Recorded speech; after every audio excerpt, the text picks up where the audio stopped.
most of the people. Hello. Hello. How is that better? You like really hold it like a rock star. Button, but I'll do it from here. Sorry, no. We are kicking off this month's, I'll come over here, stakeholder meeting. Better?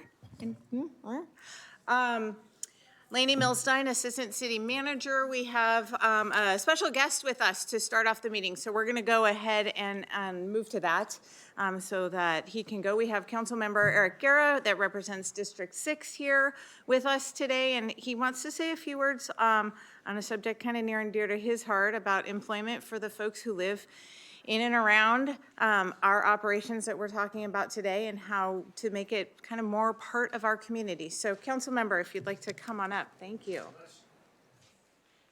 Well, good morning, good morning. Oh my God, it's been a long day. Good afternoon, everybody. First, I'd actually ask if we gave our city staff and folks a big round of applause for the extra time that they always do here. One, I appreciate this opportunity. For many of you, have had an opportunity to work with you through your permitting process. Some of you are in District 6, some of the industrial areas, and the interest for me coming today was a conversation I also had with other manufacturers in my council district. So District 6 not only is a place where many of you have started your businesses in the industrial corridor, but it's a place where we manufacture a lot of things. We actually produce Tide. Procter & Gamble has their facility there that does all the ethanol production and whatnot for Tide. H.B. Hood has their facility where they produce most of the Lactaid for this side of the Mississippi. Yes, for those of the Lactaid, you know. And McFlurries too. So if you enjoy McDonald's McFlurries, they make them in District 6, you know. In the future, we're all, you know, Siemens produces a lot of the electric trains, and that not only for here in Sacramento, but throughout the state and even Vancouver. So we're international. Mitsubishi Rayon nearby also produces all the carbon fibers. So everything from windmills for our future green energy that we're producing, and also for race cars and bicycles. Carbon fiber gets to there. And some of my favorite, which is the breweries, they also produce and manufacture a lot of good beer. So one of the things that we've been all talking about was how does the industry, including yourself, the cannabis industry, how do we create a better relationship with our adjacent neighborhoods? It's been no secret that industrial communities around those areas are also tend to be many low-income communities. We see much of the communities that are around industrial communities, also communities of color. So when we start discussing about what can industry do about equity, the best thing that I always felt was, from my own experience, what can industry do about equity is help with employment and help with jobs. Many of you have already started connecting with your industry, connecting with your community by participating in some of the philanthropic efforts with helping with the senior lunches, some of the community events to help out the youth and whatnot, and we appreciate that. We applaud all those efforts that you're doing to help with the local schools and whatnot, and we hope you continue those. But an important factor is looking at local hire. Local hire is so critical. When you start to actually construct, to build up and start hiring for your business, I want to encourage you and want to work with you to try to figure out what are the things we could do to get the education out to your adjacent neighborhoods to hire locally. And the reason I bring this up is now I've got a 2-year-old son. So when he gets sick, and the first thing I do is I leave and I go take care of my son, right? If I have to drive 45 minutes to go do that, that is time that's going to take away from me, my stress level, time away from the employer as well. If you hire locally where your communities, whether it's in Glen Eld or Avondale, or whether you're in Del Paso or whatnot, adjacent to your facility, then if your employees need to address something with their family, their local school, they left their sprinklers on, you know, and their neighbors are saying, hey, your sprinklers are on. Hopefully you got timers on. But at least they can respond quickly.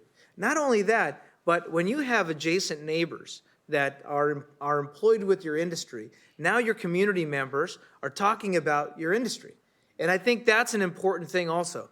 There are a lot of myths about the industry as it's expanding and growing. And I think the best way that we can address misconceptions is by better communication. And we can do that more by ensuring that we hire locally. So I've already reached out to a few of you.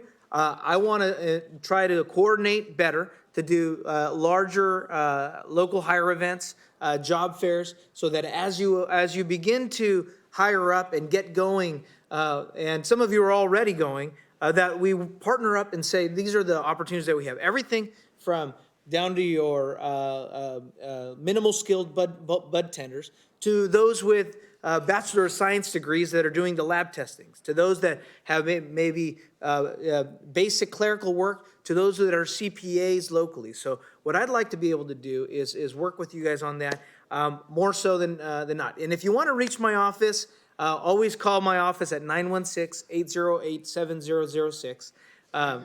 916-808-7006. For those that didn't hear it, 916-808-7006. And more than likely, my great staff, and I start off by thanking staff, and I'll thank my chief of staff, Coy Sachern, who also grew up in the South area over in the back. Let's give her a big round of applause, because every time there's an application that comes in, she'll probably be seeing it for my district too. But reach out to her, because I do want to make that a priority. I'll take that opportunity to just say thank you. Thank you all for, for your time, for being patient with us. I know the process has probably not been as fast as many of you would like to, but we want to make sure that we do this the right way, that we create a reputation of a high standard here, and of a respectable industry, so that when people start talking about how Sacramento manufactures everything here, they'll include also how they also manufacture in the cannabis industry as well. So with that, I'm here to answer questions, and thank you very much. Yeah. Any questions? Yes. It's not really a question. Oh, yes. Yes. Yeah, I was supposed to remind you, all questions have to go through the microphone. This is televised live, but from my understanding, right? Yeah. No, it is recorded. Oh, pre-recorded, yeah. Try the one. Try this one here. This is all recorded and then going up on YouTube eventually. There we go. Not really a question, but I did want to just thank you for coming here, engaging us, and then also wanted to say good luck on the new campaign. I definitely plan to support you. So. Oh, well, we could talk about those things outside of this building, but yeah, none of that here. None of that here. No. Mandy Tingler from Natura and Camilla Manufacturing. I just wanted to maybe let the room know that Natura actually is planning to do a hiring fair within your district in late March, and we would like to invite any cannabis business owner to participate and be a part of our hiring fair. Just come see me and give me your business card, and I'll add you to our distribution list as we go through the planning process. All right, already taking initiative. Look at this. Natura itself will look to hire about 150 people between now and December. That's why I asked. Any other questions? No? All right. Great. Well, thank you very much. You guys have a good day. All right. 916-808-7006. Okay.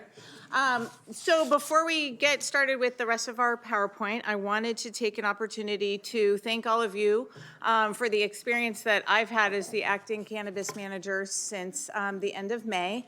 And to have this chance, I don't know how many of you got to see our stakeholder workshop that was last Tuesday, but we were able to introduce our new cannabis manager there, and I'd like to introduce her and give her the opportunity to say hello to you all. Her name is Davina Smith. She comes to us from Solano County. I will say we stole her fair and square, and I'm super glad she's here. Thanks. This feels very awkward. I'm the valedictorian at the high school. Feels. Are you sure? Okay, good.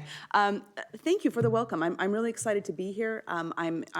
She says she stole me away, but once I heard about this opportunity, I was so excited that I kind of, I was on my lawyer career path, and I decided, I need to do a little jog here, because sometimes when you're excited about something, you're passionate about something, you really want to make sure that you can do that every day. And, it was a change in my family and a change in my personal circumstances, but I think it was worth it, and I think it's going to be worth it. I'm really just happy to be here working with you guys to make this a viable industry in Sacramento, and one that you don't have to be embarrassed and not tell your grandma about what you're doing, right? That she's proud of you and happy to come to the opening of your business. And I think that's what we all want. So I'm excited to be here, and thank you for the welcome.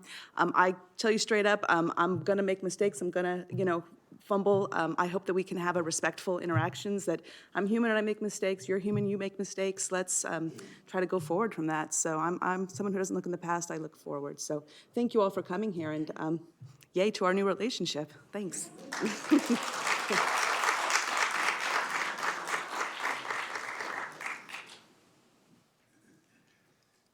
Alrighty, so we're going to kind of piecemeal this presentation, and I'm going to go ahead and start it off. Just a quick update for CUPs and BOPs. We have 228 conditional use permits approved. That's 7 more than last month. BOP-wise, we have 394 applications that have been submitted, and we've issued a total of 107 BOPs. 85 of those are operating, so 22 are non-operational. And basic math, we have 265 pending, and we have denied 22. And then, January 31st, all of our operating businesses, doesn't matter what kind, if you do not have a business operating permit, you have just a very few couple options here. You have to shut down entirely if you do not have your certificate of occupancy, or if you're going to get it, within the next few days, call our office, the Canvas office, and schedule your BOP walkthrough. We are scheduling out into mid-February, give or take. So make sure you call us and get, scheduled. We are coordinating that, the city's response to that deadline across multiple offices or departments, I should say. So just like you've seen us, in most of your businesses, you've seen fire and building and our code officers kind of as a team move around, largely going to look just like that. I do want to stress that come February 3rd, I think that's the first actual weekday in February, we are moving. So this isn't an empty, threat. I don't want to say threat, but you know what I'm saying. This is happening. So make sure you're communicating with our office if you are operating and you haven't fully received your BOP, okay?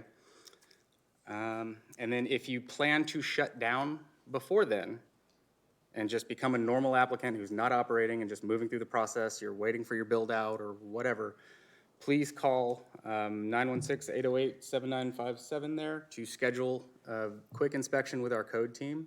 They'll basically come out, make sure there's no product on site, make sure you're not operating. Cool, you go to the bottom of the list, you become a regular applicant who isn't operating until they go through the entire process. And yeah, so that's it for that. And then we'll take questions on that after, so. You wanna do it now? I can do it now. Okay. All right. So we will do questions on that now. If anyone has any questions, let us know.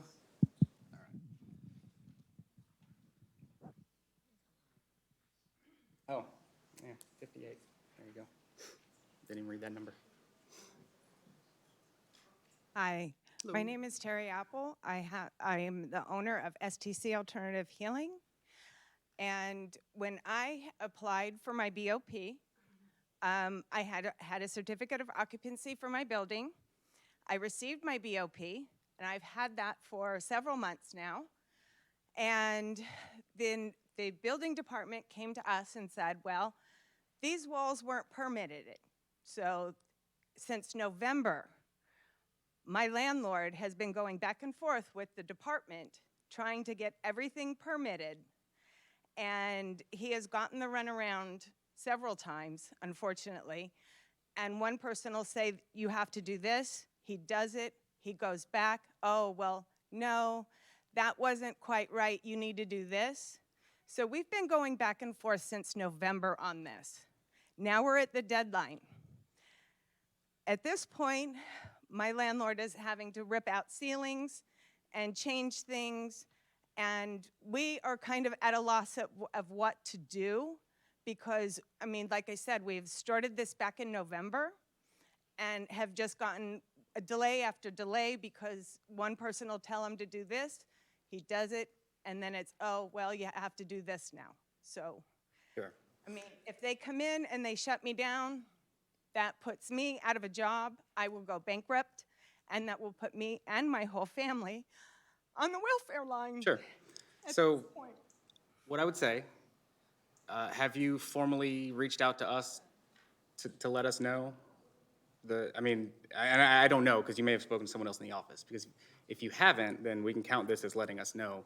But this is the sort of thing that we can try to work on with the building department to figure out. Okay? You're in kind of a special situation because you already had a BOP, so it's something we would just discuss offline. So should be able to make something happen. Yeah, I wouldn't be too worried. So, anyone else? Jamie?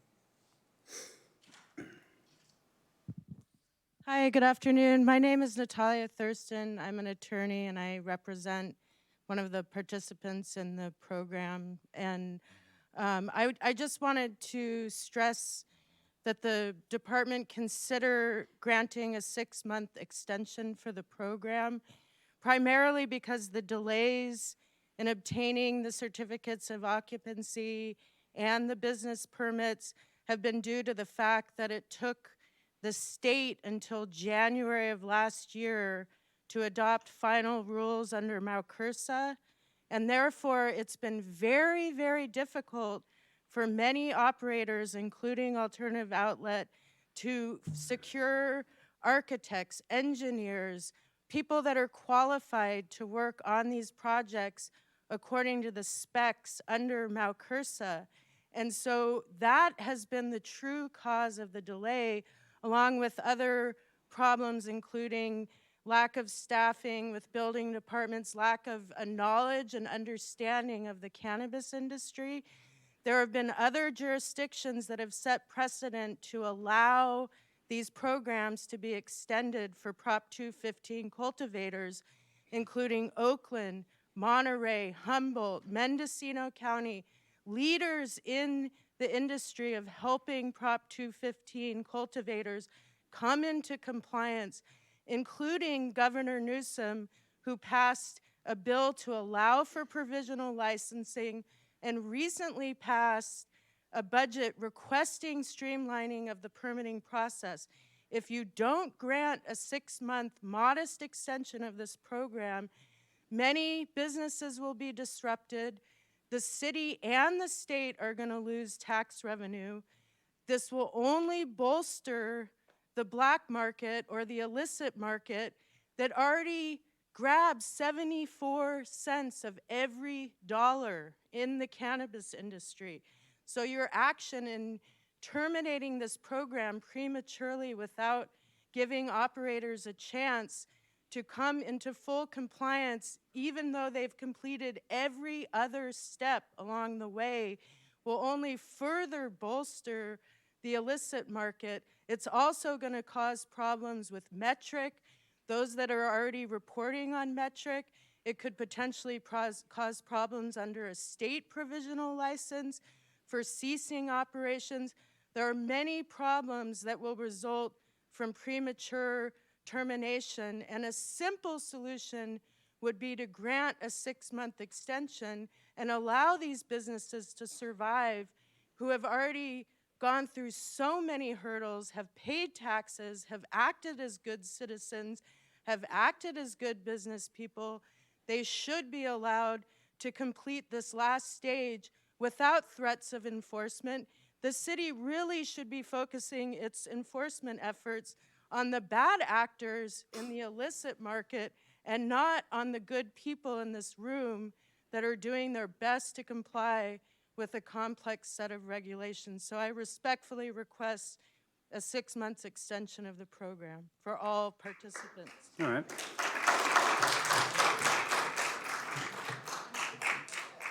So, a couple things to address there.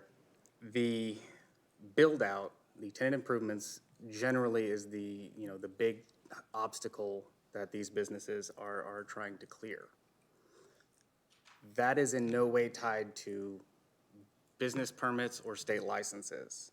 That's tied to your conditional use permit, which to get on the registry, you had to have applied for back years ago, 2017.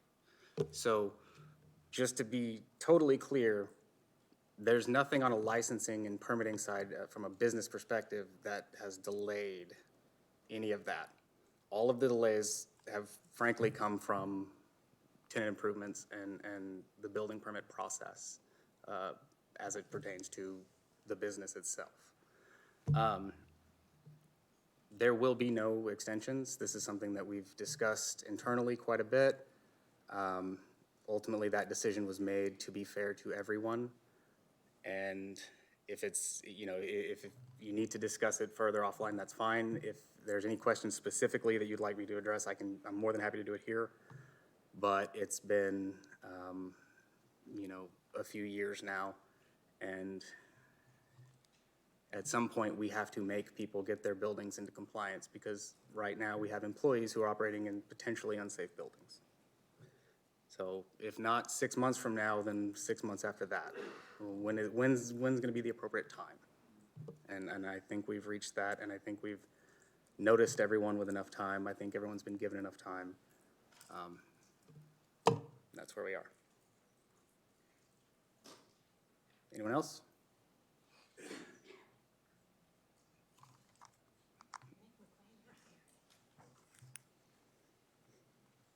Thank you. Wow, Nick was a lot nicer than I would have been, so I'm glad he answered that question.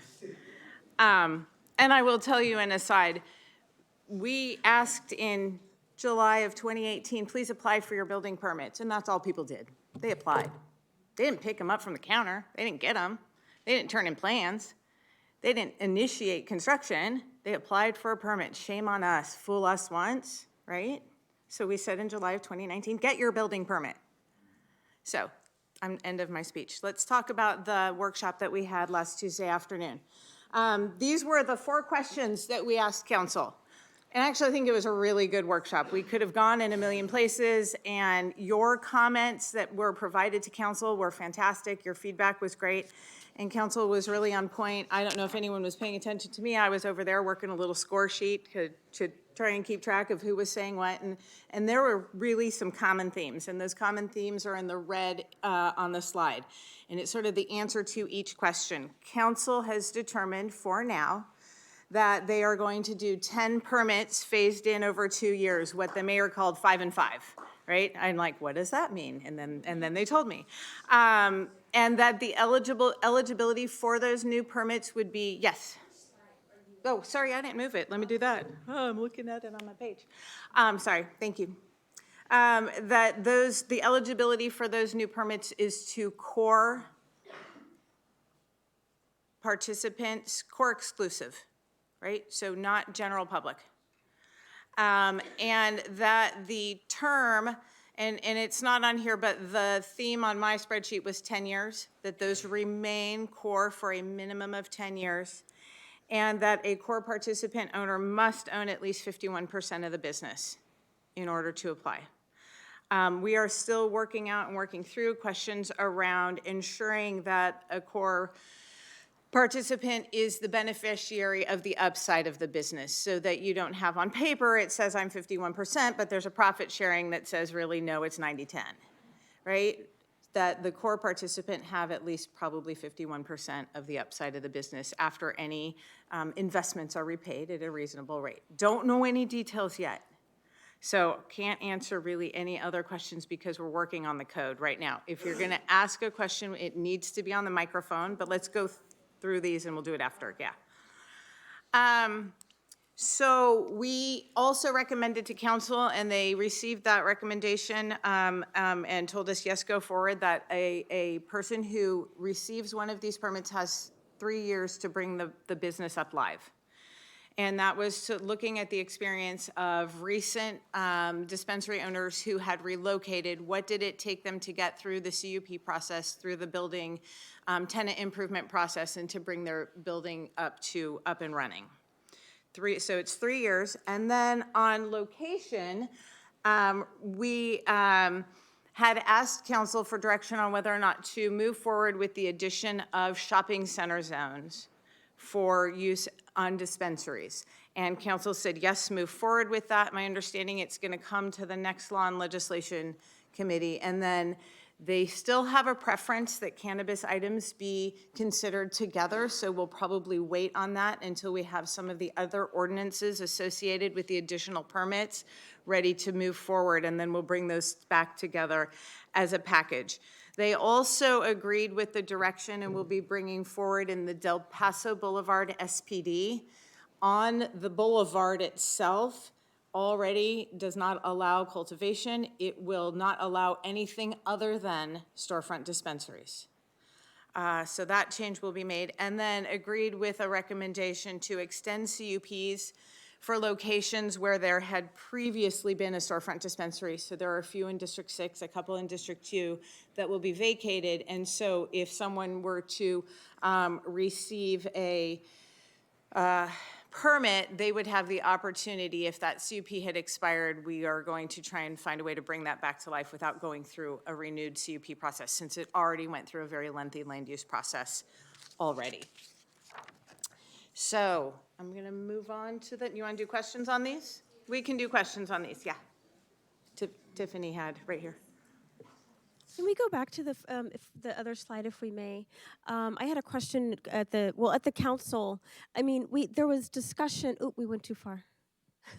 There was discussion about I mean, is it set at 10 permits? Because for people like myself and the causes we represent, 10 is not equity. For now, that is the direction council gave. 10, 5, and 5, that is all we can do. So yes, for now, the answer is 10. They actually talked about revisiting. They did not give us a timeline for revisiting, but the only thing they have changed now is that the cap will have an additional 10 permits over 2 years. Okay, because I was under the impression that was still in discussion from the. Yeah, I would go back to the mayor's summation at the end of the presentation. It was pretty clear. Okay, and so what's the going forward plan if only, and I say only because again, our position is that equity is not 10, considering there's 30.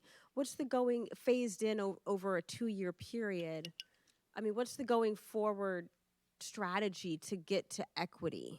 So that is a question for council. We as staff can't direct council to do anything. And they had their conversation, and the conversation ranged from lifting the cap to not until the next 30 or equity to a variety of things. And so there can and will be continuing conversations with council around this cap, but that will happen at the council level. Last question for this 30 seconds, I guess. But Council Member Ashby had mentioned, and also there was some discussion with the other council members about the existing dispensary licenses and those that are up under investigation, and perhaps if those get stripped away, providing those to CORE. That's already an existing resolution, that if one of the 30 becomes available, it will go into a lottery and will be available to a CORE participant. That's existing rule of council. And the lottery is not up for, because the lottery process itself has some flaws. Right, and staff's recommendation was lottery process, and that's what we're moving forward with. So that's what you'll see coming to law and legislation when the ordinance is drafted. And staff, meaning you guys. Yeah, that is the recommendation we will bring forward with the ordinance. That is the recommendation. It's current code now, and it is the code that we are sticking. It's not etched in, it's not scripture etched in stone. It can be. Right, and we received no other direction from council. Our recommendation was lottery, and that's what we're moving forward with. Okay, I'm gonna have to take this off. So I assume when you say I got it. Thank you. you're gonna put it in a lottery, does that mean so there's 5 new ones and 5 new ones? Is that separate than the ones that are stripped? Because it's not really a new license. Right. Now, You know, but it's if they do interesting. come. Hadn't envisioned that question. We'll have to see how the attorney envisions it working. My expectation, though, is that for the 5 and 5, we will do a lottery list, and it will be the life for, right? And we'll go down the list. And we're. And, well, it may include, we talked, I believe that the lottery section will apply to all available permits. And so if there are 11 or 12 or 13 or whatever that number, we go to 13.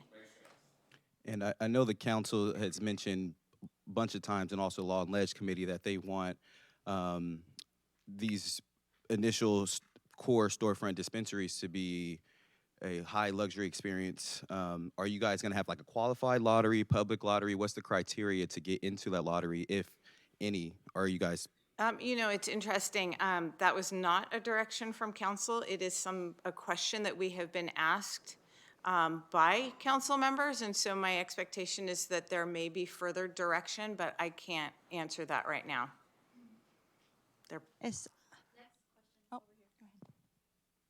Yes, my name is James Sweeney, and I'm with the California Cannabis Advisory Committee for the state of California, and I happen to be chairperson of the equity.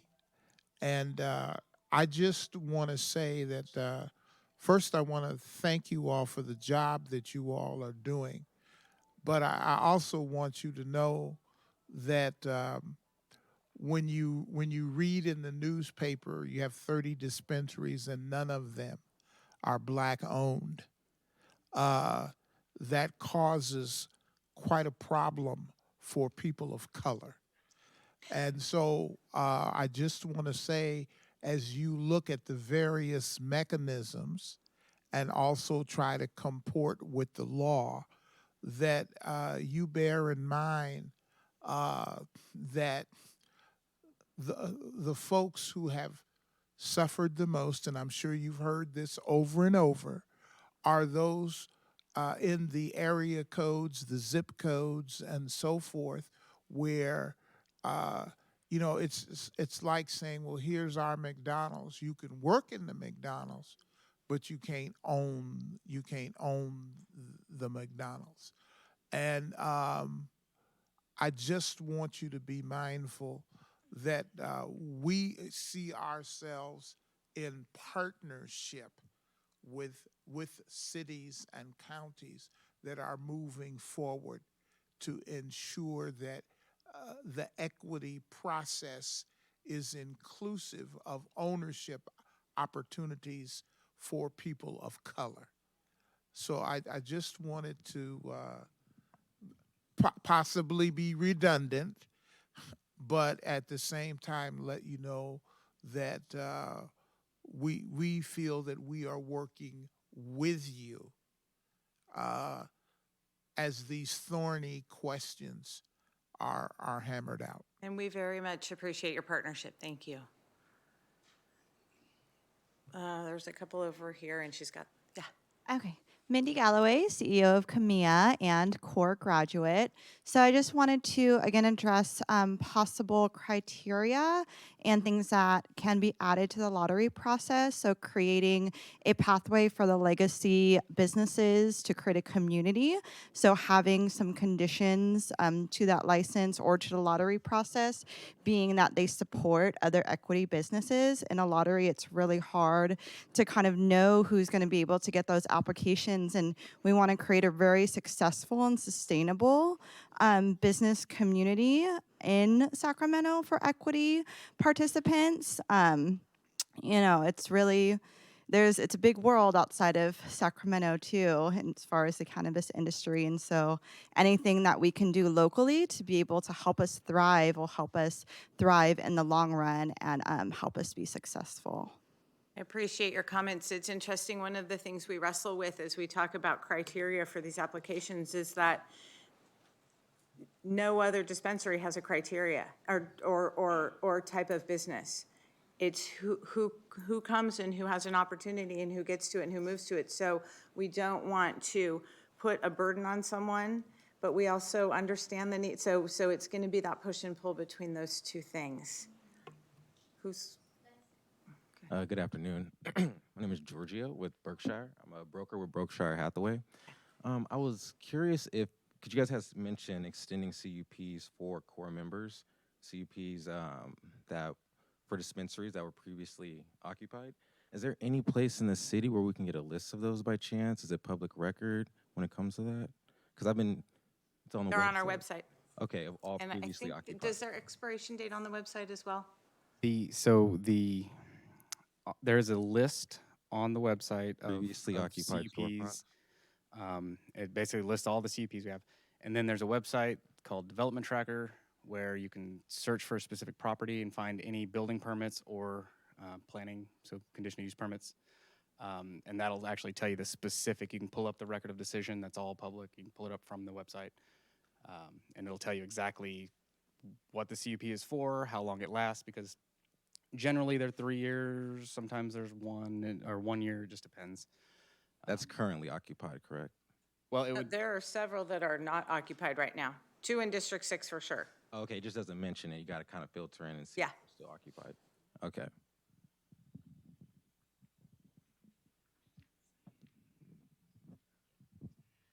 To follow up with most of these people are saying, I know everybody's addressing black-owned, woman-owned. When you guys were rolling out these permits, are you guys thinking preemptively as far as doing mixers? Like, I mean, the lottery looks sustainable. Like, if you win the lottery, I win 100 million. If I don't know how to manage my money, I'm not going to be a 100 millionaire the next day. So, yes, the lottery is great. Yes, if it's a black applicant or a woman or an Asian is great, whoever wins it. But if 3 years is a long time to get a dispensary open, and there's other applicants that are probably core applicants that already have paired up with investors that are going to take this. Are you guys taking that in mind, or just you're going to say, here, you win the lottery, you got 3 years to try to pull it off? Or because everybody that's in this room knows what it costs to open a dispensary, distribution, delivery. I mean, it's not cheap. And you're talking millions of dollars. Getting to the building department alone is a nightmare. Are any of these things getting brought up besides just, hey, they're going to be 10 applicants and they're all core, and that's great? Well, and that the purpose of having a core graduate is at least somebody who's gone through a process and understands with theoretical how to put together a business plan. But that was the question that we're wrestling with now is, do we have criteria? Do we have, there will be an application process. The question is, what is part of that application process? And are we the subjective people who say you're ready to go, but you're not? I'm told there are a lot of people who are ready to go, give me the chance. And so that's what we're gonna have to work through over the next couple months is, will there be, if you can't show me your financing, you can't apply to be in the lottery. I don't know.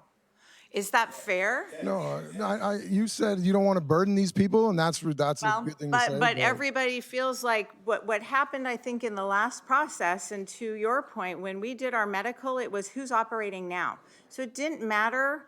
It was just, if you raised your hand and you said you were operating, you got into that process. And should this be as open as that, or should there be a litmus test? And that's what we haven't figured out yet. So thank you for asking. Hi there.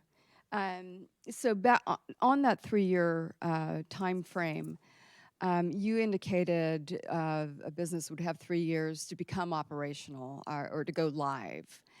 Is that 3 years from being awarded the permit? Is it 3 years from getting your BOP?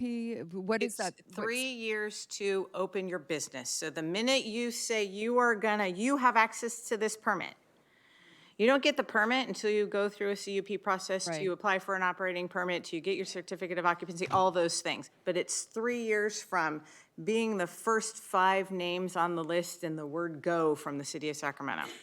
Okay, and then how is that timeline different from an existing permit? So if you have an existing permit that for whatever reason becomes non-operational, how long can they be? There are no timelines on existing you have an annual renewal. Right. And your CUP may only be good for a certain amount of time, but we're saying this is start to finish to get through all of those processes. Okay.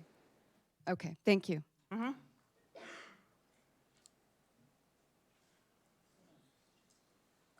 I just wanted to ask the staff. My name is Brandon Bolton from the United Core Alliance, also graduated from the Core program. I wanted to ask how your staff feels about the master license that was proposed. I'm not going to offer opinion. So Or is that something that it's still getting pushed through, or I have where is heard that at?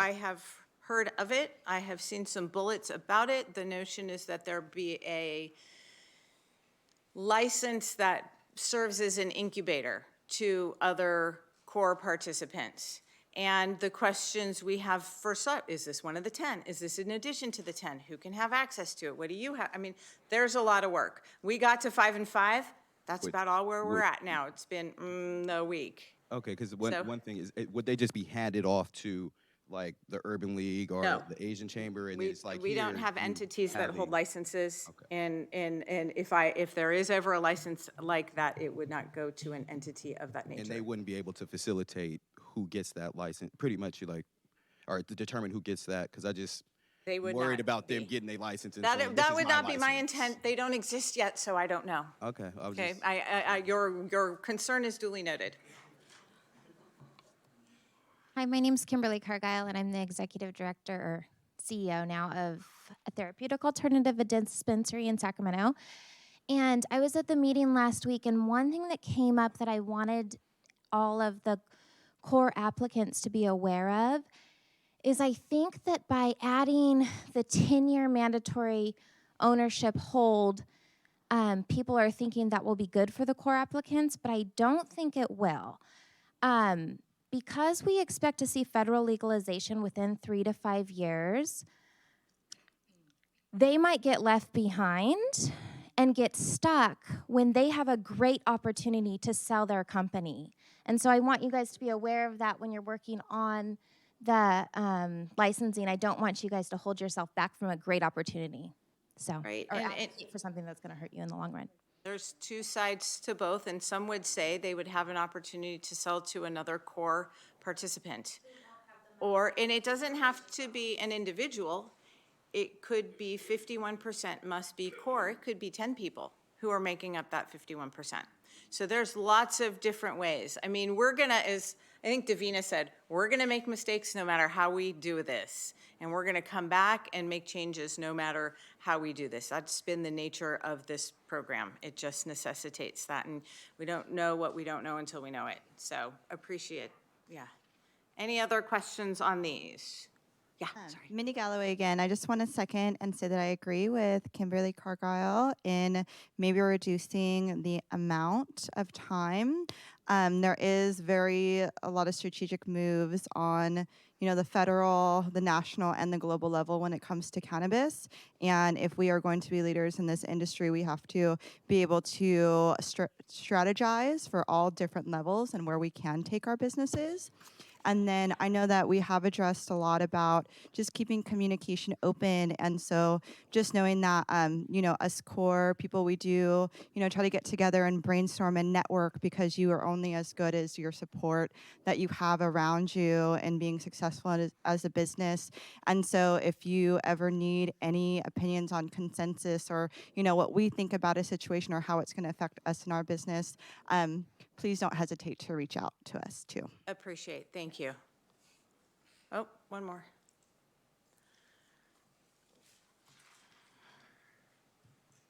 Hi. I just want to echo what Kimberly said too, and just offer an anecdote. In Los Angeles, they have similar requirements where you can only sell to the equity applicants can only sell to other equity applicants within a certain period of time, and the ownership requirements. And I know of several companies that actually pulled out and didn't invest with equity applicants because they didn't have any assurance that they could roll those businesses up if they had a sale or decided to go public on the stock exchange. And so these are just things to consider as It's hard because that's the whole point. We don't want the big guns to roll it up and go public on the stock Sure. exchange and leave the equity applicant holding nothing. And so, Well, just to, from the other perspective Yeah. as well, if you are an equity applicant and you own a dispensary, you have 51% in a dispensary, what we're saying then is, yes, you can own and work at this dispensary day in and day out, but you can't ever participate in an exit opportunity, with a company to actually get a big payout and get out of, make some money. right, and it's hard because we heard both sides. It needs to stay for a certain amount of time, and now you have another side that says maybe it shouldn't. And so again, things that we will wrestle with, things that I'm sure we'll do wrong, or maybe do right. But yeah. Is that it? All right. We did other things at that workshop, and Nick's going to tell you about them.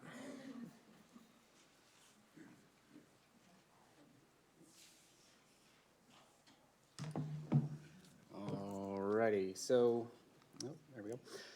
So we had a little bit of cleanup to do in Title V for the most part.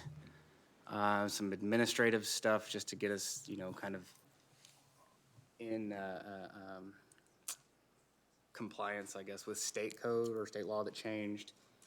It was adopted on the 14th, so it'll go into effect February 14th. Some of the highlights here, so we got rid of language involving collectives and cooperatives, dispensaries, or retail in general, no requirement to maintain medical records. We did add a permit for nurseries. In the past, you would just get the type A, or the lowest tier cultivation permit, but now we have an actual nursery permit. The old ID language that said it used to have to be city issued, we got rid of that because that's totally unmanageable. Just as long as your businesses have IDs in accordance with state law. So you have to generate them, basically, which is the way it runs anyway. Now we formally allow shared manufacturing sites. We were already doing this in practice, but we added it to code just to make sure that everyone knew that that licensing structure was there. That is currently, sort of go to your question, Brandon, that is the only license permit type that the state allows that sort of shared use model for, aside from being an incubator, which is a different structure. So we added language that requires permit holders to let us know when they surrender licenses to the state for any reason. That wasn't there before. And we'd always kind of hear through the grapevine, oh, this business shut down. Cool, thanks for letting us know. Yep, the security video retention requirement. On some permit types, it still shows 30 days. The state kicked theirs up to 90 a while ago. We're just catching up, making sure everything's clear on that. And then we expanded some of the grounds for denial of an application.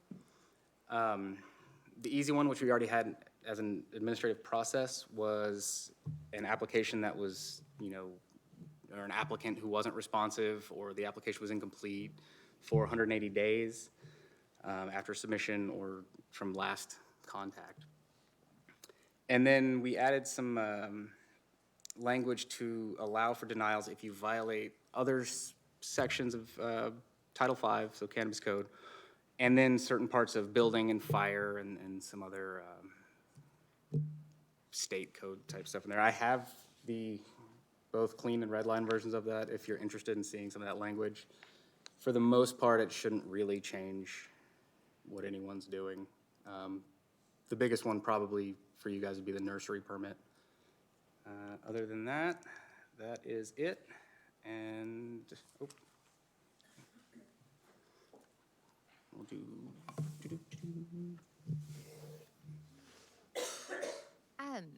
I'm not sure if you guys are able to share this information with us, but every time I have any type of like bank inspection or insurance inspection or anything, they always ask if they've ever caught the burglars. And I'm wondering if those people were caught or if there's been any update on that. I haven't heard anything at all. I don't really. So we're talking about from August and September. Mm-hmm. As I understand it, they caught some of them. I'm not sure. The police department tends to be a little tight-lipped, even with us. But they did catch a group of them in the act, early September, late August. And since then, as far as we know, if you guys are doing what you're supposed to, the break-ins have slowed down, or, at least that spree ended. So that's the indication that I have. I'm not sure the specifics, but we were led to believe by the police department that they had. And they're still happening, but it's not like multiple. Not like that. Yeah, that was a rough month. Okay. Yeah, but as far as we know, that one. So, Devin.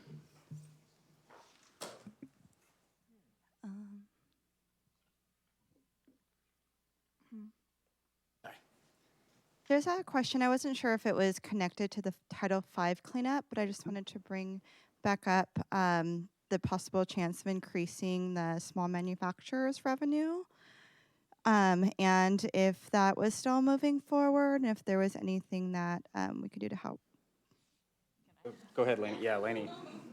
So I think not the last stakeholders meeting, but the one before, we had a meeting with a whole group of people, and these two are the only people who did their homework. So if you were at that meeting and you committed to doing homework, which is the information that we need in order to make the cogent argument to our council of how a small manufacturer could be $2 million, we need your help.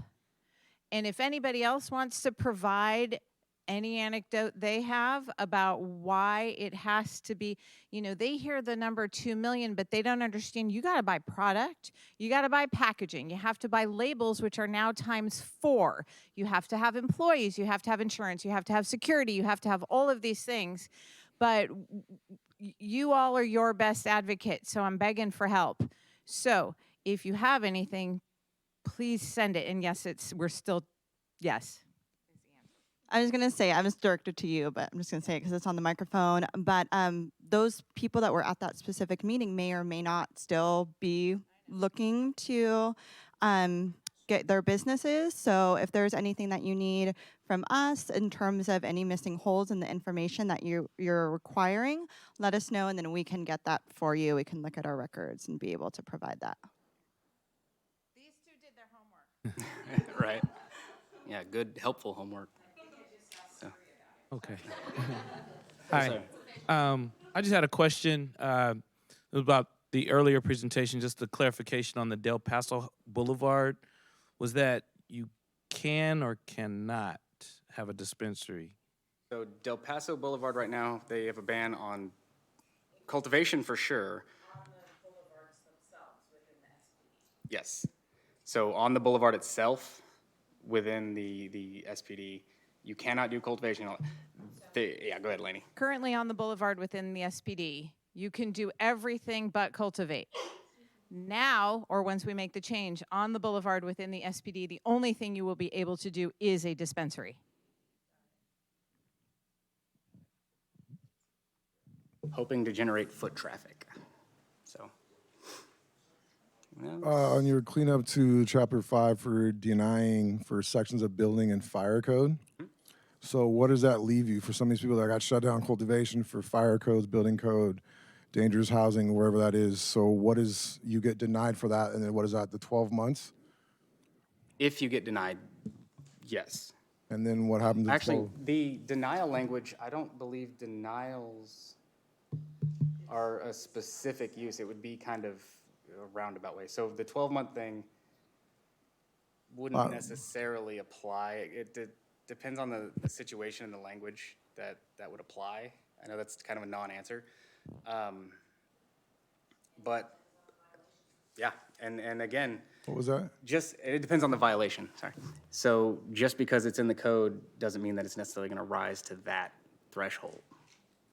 But it's an option that we have now because in the past we've not had that option when we needed to. Correct. So since it's at your discretion and it's a violation that's at your discretion, which means you can level the severity of it in itself, worst case scenario, then where would you be at if you were denied for one of those fire code or building?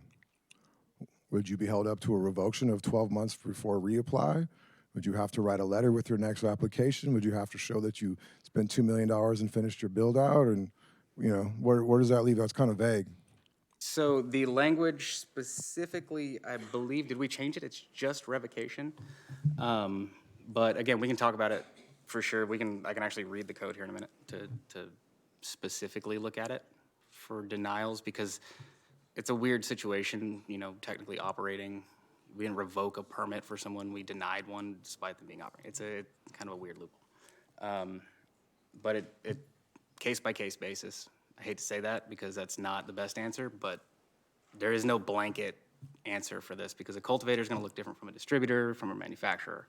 So it really is gonna be case by case, but more than happy to discuss it,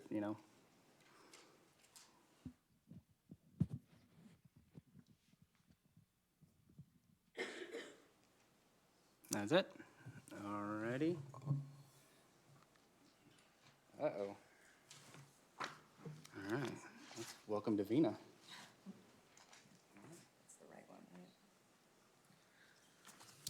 So I get to kind of talk about good stuff and bad stuff. So as you guys know, we got a little over $1 million for from the state, which is cool. But it is only $1 million, which is not so cool. And it's I mean, I never thought I would say it's only $1 million because it seems like such a huge amount, but we all know when you're trying to start a business, any business, but particularly a cannabis business, it doesn't go very far. So we've really been trying to think internally and talking to our facilitators about what's the best way we can use this money. We've got about a year from the time we accept it, and we're looking to do that. I believe right now we're looking at February to go to the council to ask them to officially accept the money. And we want to be able to let them know what we plan to do with that money. So we really wanted to talk about it here too. I know you guys have looked at this before, but we wanted to present kind of where we're thinking at this point and kind of get your feedback on what you guys think. Is this something that's workable, completely unworkable, somewhere in between, hopefully. So we're looking at providing grants, a cap of $25,000. We're looking at reimbursements. And so the idea here would be that we would be reimbursing people for the expenses. You'd give us a receipt and we would pay you back. And then we have a list of things that we thought could be reimbursable expenses. So it's not going to be everything, but hopefully a lot of things that can at least help you start up a business. This will not function as a replacement for capital. It's not going to be everything you need to start a business, but for those people, it might be able to get you over the hump or get you in the door at least.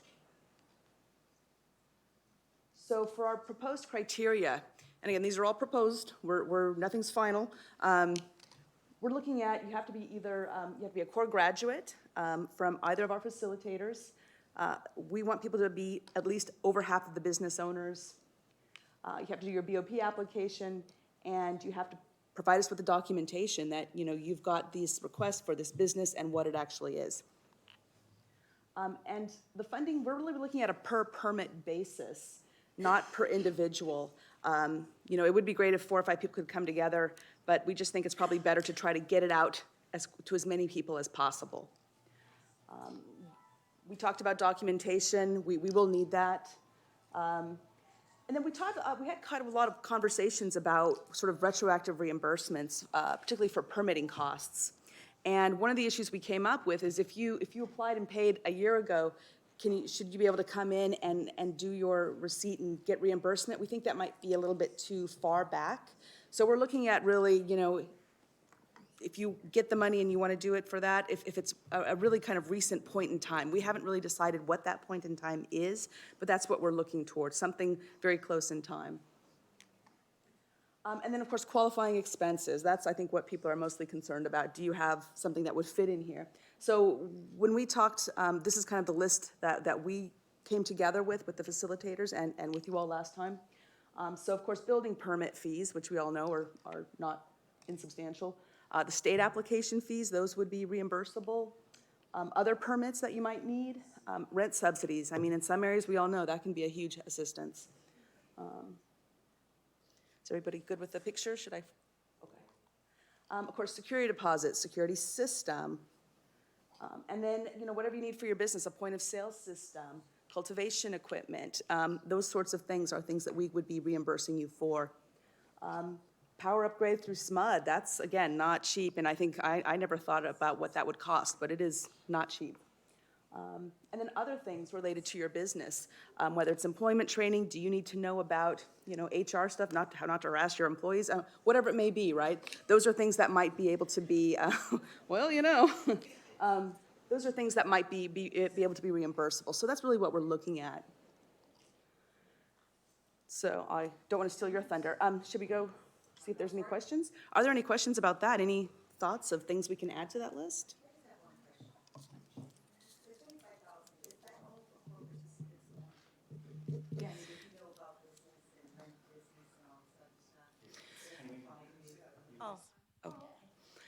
Hi, my name is Cynthia Mose. I'm a realtor. And that was the question, basically. Is it just basically for the core students that go through the program? That's a really great program, too. Just to let you know, I read about it in the paper, in the SNR paper, just a couple of days ago, matter of fact. Oh, nice. So I thought that was very neat, that is one way to build our young people and to get them motivated to be in business and stuff and in the community. One other question I have really quickly. If you are not living in the Sacramento area, but you have an office here in Sacramento, can you still apply for the cannabis license? For the BOP? Yes. Just for, Yes. to apply, period. Yeah, you can do that. Okay. All right. Thank you very much. As long as the building's gonna be in the city limits. Yeah. Hi, I have a question. Can you hear me? Yes. Okay. Hi, I'm Miko Banks. I'm the owner of Resin Farms. I'm just recently graduated the core program. So how are you guys going to how is it like an application process that we would have to go through to get the $25,000? How are you guys going to choose who qualifies for it? Yeah, so we're looking at developing that. So assuming the city council is on board with kind of our plan of how we're going to distribute the money, we're going to be developing the forms very quickly to try to, again, we don't have a long period of time to get the money out, and we want to get it out in as many hands as possible. So we'll be developing those forms. We're going to have the base criteria, kind of like what we went on in those earlier slides about, are you a core graduate? Do you have these basic things? And then at that point, we're just going to look and I think as long as people meet that threshold criteria and they've got it, we're going to be trying to issue that money out. I don't think we're going to be looking for 15 letters of recommendation or anything like that. But that's still developing. I mean, if you've got thoughts on that, we're happy to have them. Okay. I personally, I do love everything that was proposed because it really does show that you guys are engaging us and listening to us, because a lot of what was on that list is a lot of what the core stakeholders said specifically. So definitely thank you there. What happens when that money gets exhausted and, there's individuals, that 26 person that's trying to get in there? Well, I'll let that get. I'll let you get to there. But wait, there's more. Yeah, so we do have a plan. We have a plan going forward, and I think that's one of the things that the city is really invested in, is really trying to make sure that if the state is going to make money accessible to us, that we apply for and get as much of that as possible to get it out in the community, because we all know that is a big impediment to starting businesses. It's just the lack of capital and the lack of traditional lending. And so if we can sort of help smooth that over or help fill a gap there, we want to do that. And would strategic planning and consulting services fall under what could be covered? We had looked at that, and I think ultimately we decided that wasn't maybe the best first use of the money. And again, this is a one-year period. We're willing to take feedback if people find that is a big, or if there are other big holes that people see. Going forward, we're hoping to get more money. Can't promise anything. If we do, those are things that we would look at, so. Okay, so have you guys received a lot of applications as far as the BOPs from core applicants, or? I think we have 3 currently, Jamie? Yeah, so Jamie's nodding. There's 3 applicants, the applications that we have so far from core graduates. And then how many micro businesses have been submitted and approved? Oh, I don't. Jamie, do you want to come up? Come up here. Come up. Come up, you. Come up. Come on. Only 4 that's been submitted, and then there's 0 that's been approved.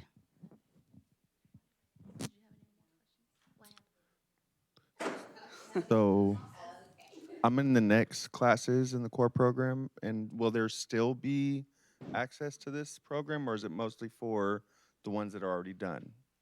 So this money that we got, this pot was for a very short-term, 1 year. It wasn't a lot of money. I think the state was really trying to see what was going on. Honestly, Sacramento's in a good position because, as you guys know, there's not a lot of cities or counties that have allowed cannabis cultivation and other business activities, and even fewer that are sort of really going for equity programs. And so we are in a pretty good place when we apply for these, and so we're hoping to do that. But a lot of that is just getting information from people about how things are going and what we're doing and what we can do better and what's working, what's not working. So having that information that we can put in our grant requests is valuable. Yes. I'd make a suggestion on the funding.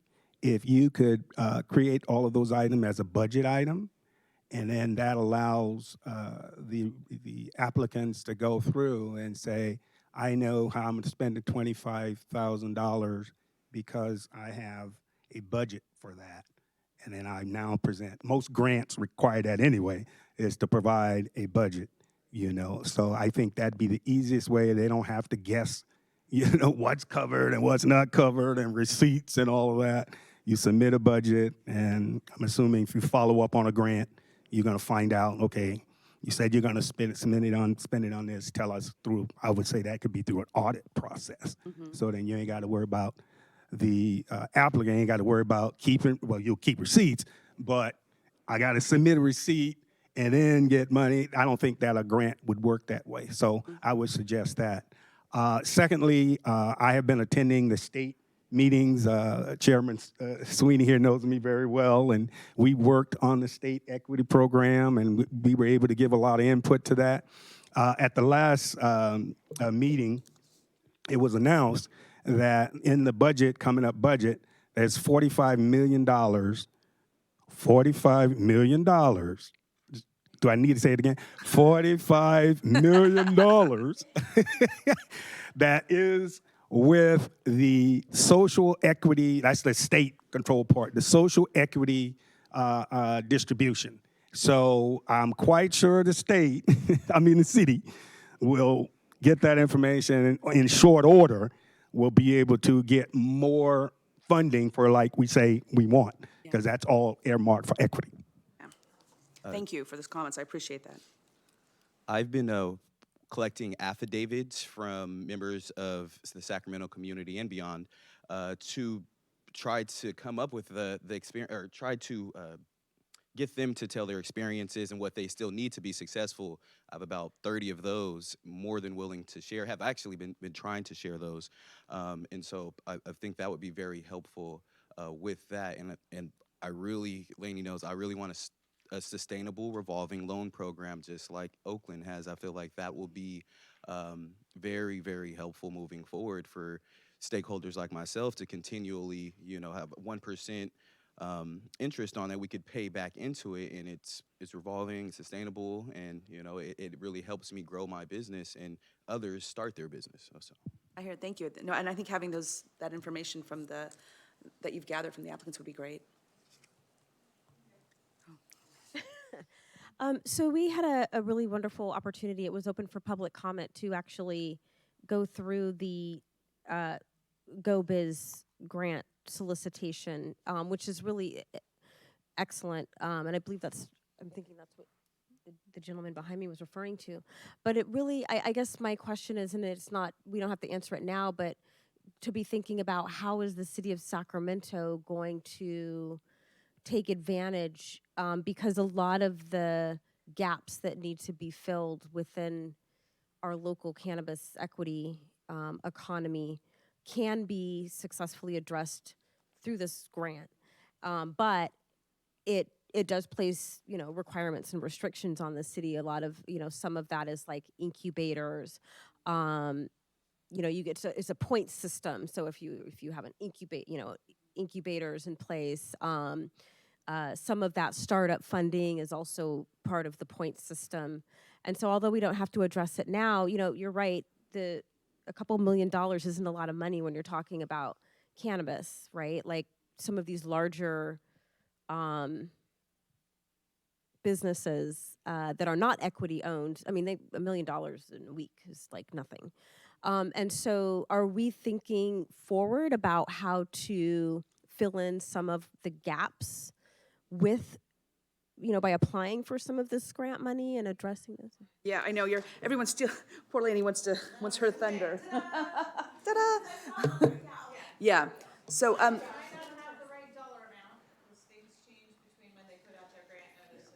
yeah, well, and I will change this over. I want to not be talking into the microphone because I'll get in trouble. So, right, so we know it's here, we know it's coming, we are trying to prepare for it. We have to, It's a short turnaround time based on yeah. There is. So if you have information that you want to share with us, please send it to Davina. No, you can CC me too. But I do want to go backwards just on the other program. The notion is not to say 40 people get $25,000. The notion is to say, if you fit all of these criteria, you can have up to $25,000 in reimbursable, right? We don't want to be having to chase people down and say, did you really spend it on that? We want you to say, I spent it on this and here's my receipt, because we don't have the bandwidth to do anything else with such a small amount of money. See, that was my point I was making before. Right. You change that You know, you change that and just, you submit a grant, and in that grant, you put a budget. And that's my recommendation. I think you guys should say put a budget. Because when you start to, if I can finish, if you start to say, oh, you make the payment, that means I got to come out of pocket. I don't have the cash. I don't have the cash anymore. I mean, I don't have it. So you give me the $25,000 based off the budget. That would be my suggestion to the. Okay, let me share. We did consider that. That was proposed by a group of folks. We met with our stakeholders as well as our program and operators, and have come up with the recommendation that it not be limited to just 40 people at $25,000, that it be what people need, and it is reimbursable. So that's how we're moving forward with that first $1 million. Let's talk about the next set of money, though. We do want to take advantage of this. We understand what, again, we get limitations from the state all the time, what those limitations might be. Some of that is also our limitations in what we can do. We have 6 people who work for the Office of Cannabis Management, none of them who know how to operationalize a revolving loan program or grant program in this manner that is going to involve capital and assessing business capacity to deliver based on a business plan, which will be substantially more sophisticated requirements if you're going to go after sums that are larger than $25,000. So we're going to work in collaboration with our Office of Innovation and Economic Development, and on both submitting the application as well as putting together what programs we roll out after we find out what monies we may have received for the city. And to the question about what happens after, you know, for folks who are still in the program, our hope is these funds will still be available to offer the first, you know, type of program. So for the people who need that smaller assistant, that will be able to use the monies in both means. That, yes. So is it, do I hear correctly that you're saying that your office and the Office of Innovation and Economic Development are going to work together? I mean, are you guys not taking any outside? I just said to you, send us Okay. whatever you feel you'd Okay. like us to know. But we're gonna, Short turnaround time, which Right. is why I keep bringing it up. Right. And I haven't seen any community outreach as far as like, are there any incubators that could help the city satisfy this requirement? Are there any, you know, because that's one of the, when you're talking about the point system, I mean, where so I will say work to be done, and I understand it's a short turnaround time, and that's about all I can say at this moment. I would also kind of predict, and Councilman Sweeney might be able to add and not put him on the spot, but the social think he just put equity you on the spot. program, I said that, social equity program is an ongoing funding program. So I would assume that every year in the budget, they will include funding for the social equity program. I don't think this is a one-time deal. So if you're getting funding every year, that should cover new folks coming in. That would be great. I'm gonna give you this mic.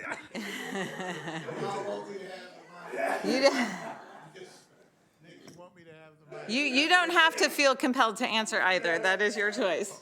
Okay, first of all, I am speaking as a citizen.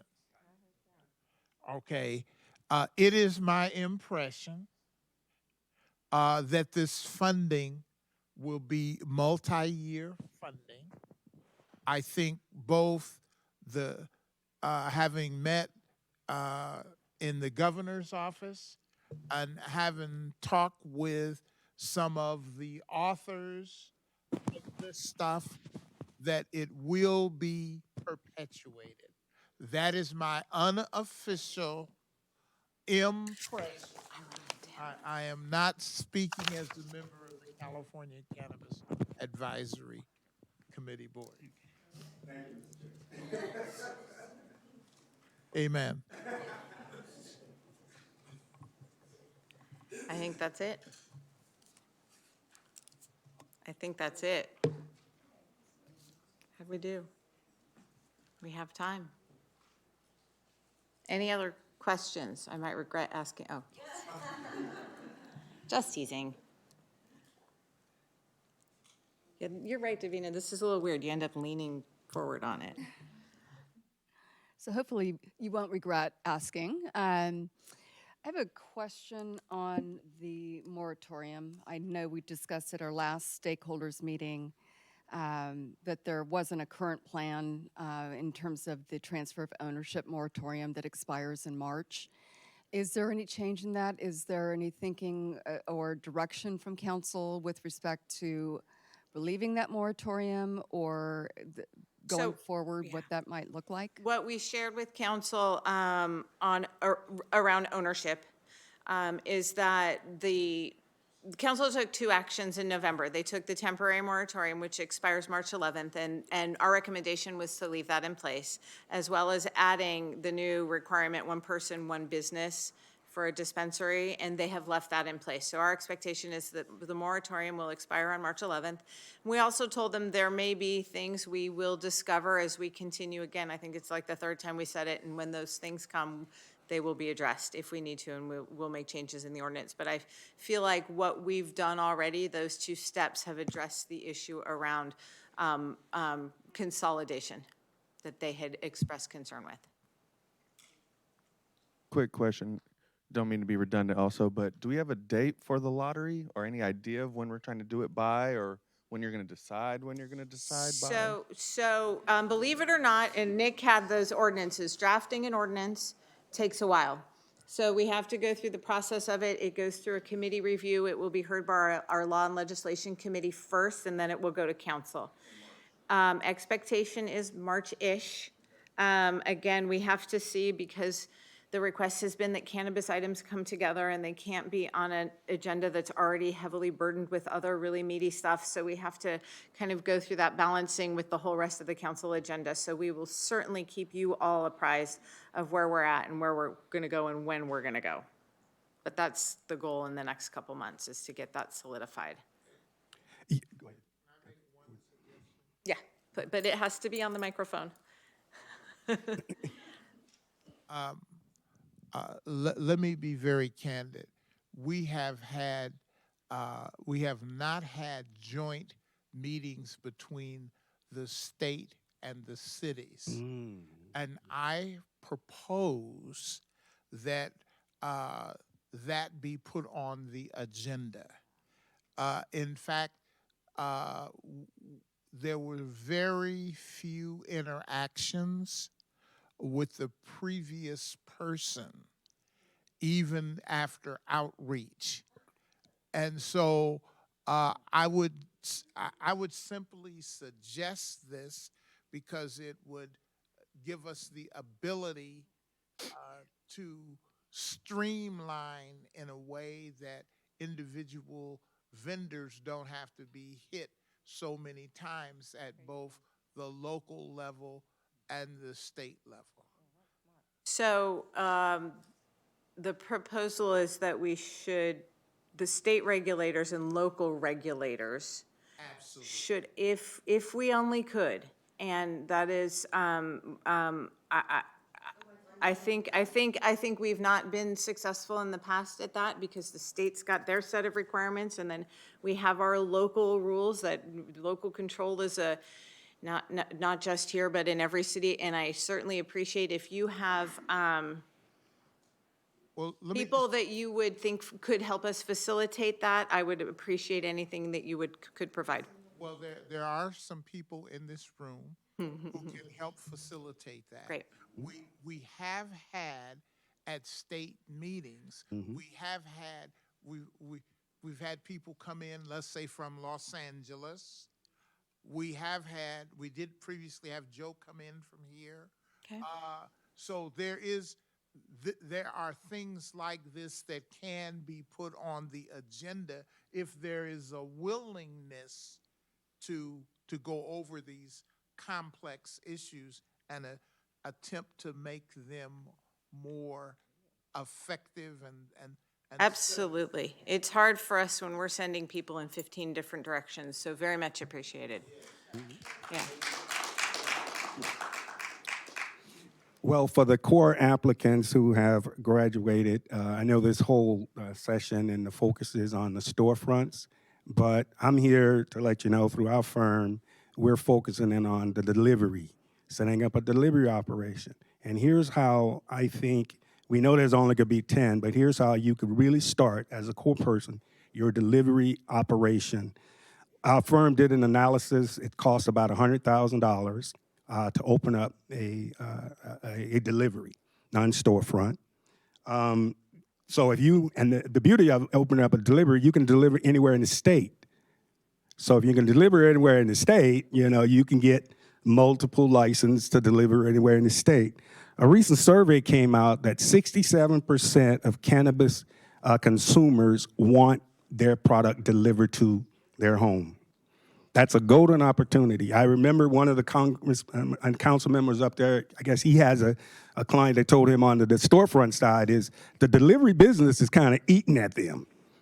It's eating at them. And I have a report that I'd be glad to pass out to you guys, and then I could also have a text copy. I only got like 10 copies of it.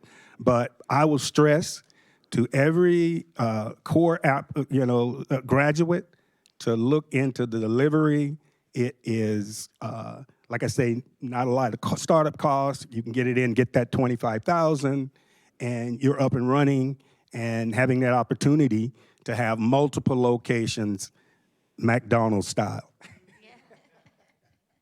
So I'm here to answer anybody's questions or give you some information on it. She's not, next month. Okay. Anybody else?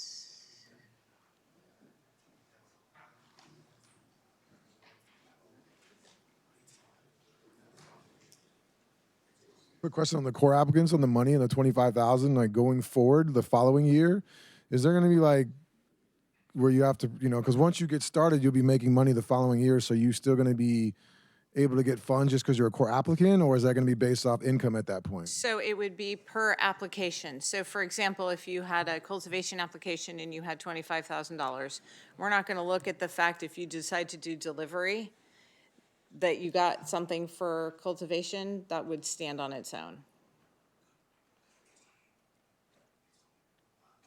Anybody else? Thank you, everybody, for all y'all who stuck it out till the end. Thank you.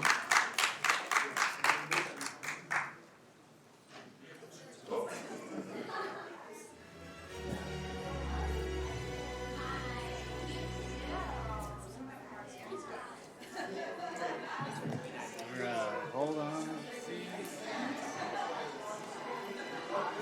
So